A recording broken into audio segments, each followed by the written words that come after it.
Sen böyle dişanmayanlar böyle. Yaşın dişi. Yaşın dişin daha baba. Daha baba kıran adamsın. Ayşe baba kıravdı. Şuraya isteği karşın dişini. Gel baba. Gel buraya. Oyra bir yere de karşın babam ona terdir. Gel burada baba da. Taklı yok. Yok. Bana da baba karşın dişinde. İşte la babam baba.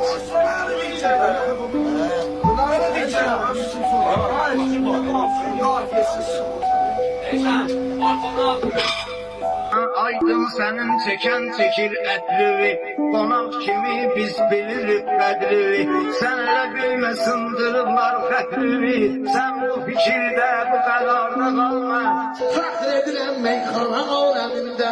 Mən meşəli buna təşviq abilim var. Artık her şey için çok geç. Yüzleşim zaten sayılı günlerim kalmış 3-5 keşke demek